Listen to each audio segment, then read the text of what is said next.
Mark here, cooking books, bringing info. So in the last video, I talked about the difference between smarts and intelligence.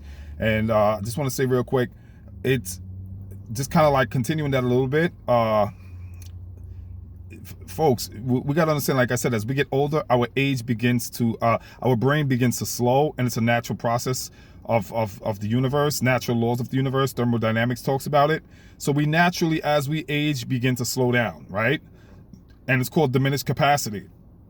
But obviously, in your 40s, it's not that obvious. It's not that telling. It's really not that pressing.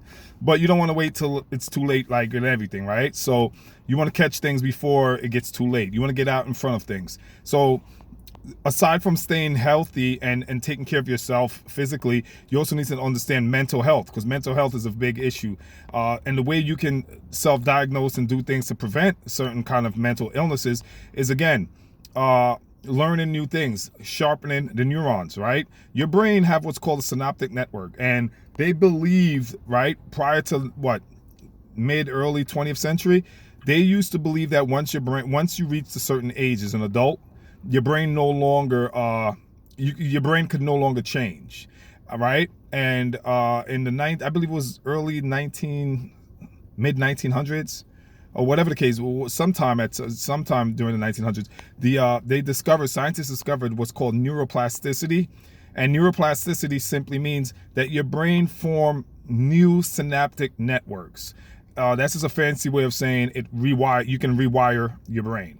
Prior to this discovery, they always believed that once the wires in your brain, which they're called synaptic networks, once the synaptic networks were fashioned or formed, there was no change in them. That's it. You're just stuck. Whoever you are, that's it. Right? Whatever you've been molded and conditioned to be, there is no change in.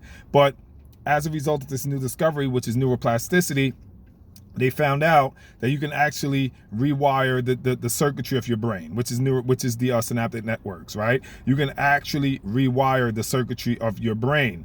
And why the synaptic network is important is because depending on how those networks are formed or fashioned, that's what's responsible for how you think. Your synaptic network is responsible for how you see the world, how you think, how you respond to stimuli, right? So they found that you can actually rewire them, and that's important. So why is that important? Is because, again, like right now I'm studying calculus and I'm studying algebra. Algebraic expressions. I'm studying calculus 1, 2, advanced calculus. And I talk to some of my buddies about it sometimes, and we all know it's not like I'm going to ever use this stuff in a practical sense. Like, I'm not going to use it to discover some kind of new discovery. It's not something I'm going to be using in my particular field of work. So why do I do it? Because of what I said in the last video, and I'll reiterate it. You always want to sharpen your neurons, right? You always want to keep your neurons that firing on all cylinders, so to speak. And by studying something like, for instance, what I'm doing, which is calculus, right? Very difficult math, right? It's a language, right? Studying calculus and algebra is like studying Mandarin, right? It's a whole, you got a lot of symbols, and every symbol represents something, and you got variables, you got unknowns, you got constants, you got this.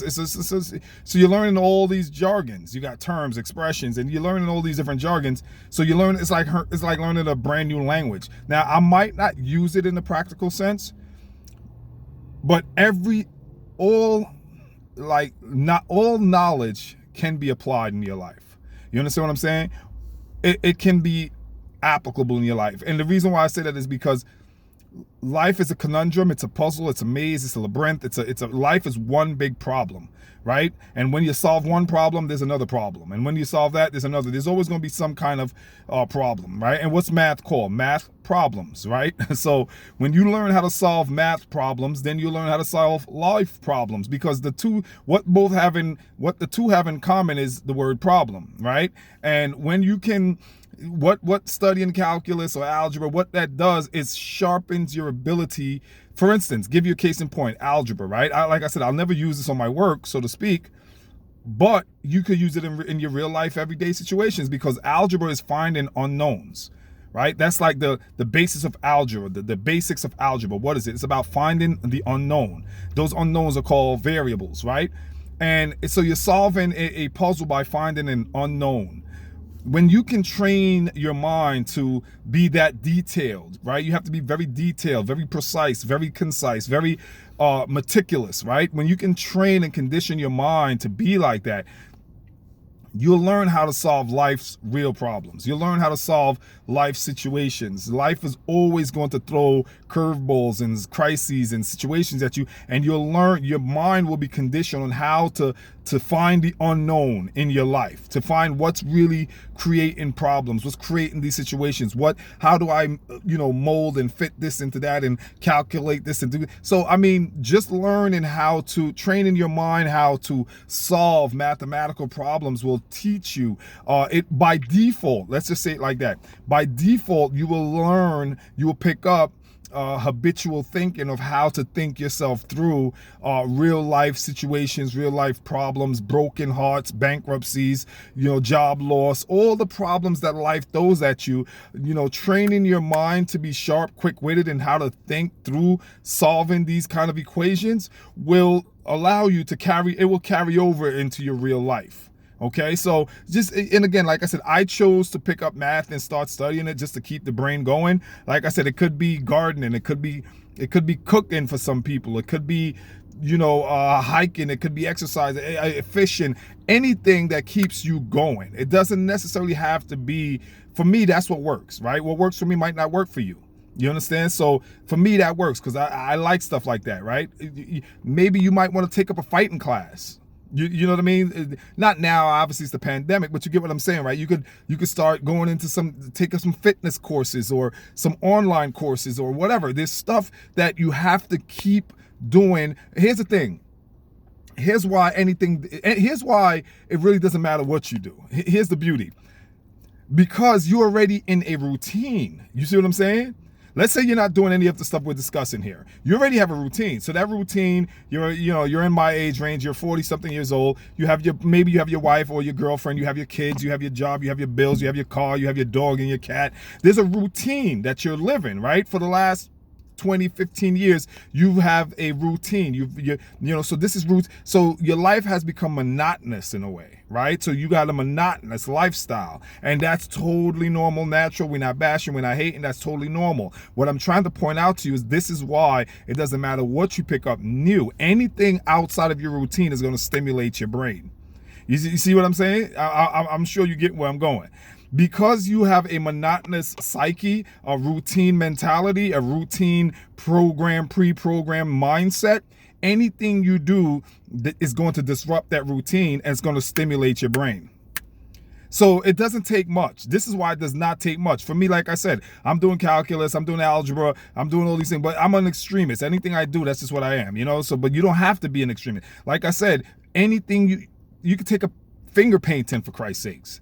You know what I mean? You could take up journaling, just keeping a journal, writing stuff down. Now you're tapping into creative parts of your brain that has been dormant and stagnant for 20 years because you haven't been reading and writing for the last 15 years since you left high school or college. So now you take that up, something as, like I said, learning to play guitar. I like to play with the guitar myself. I'm not a astute or sharp guitar player, but I like music. I like to study that stuff. I like to read about all that stuff. So, you could take up piano lessons. You could do anything. Like I said, it could be something as simple as gardening.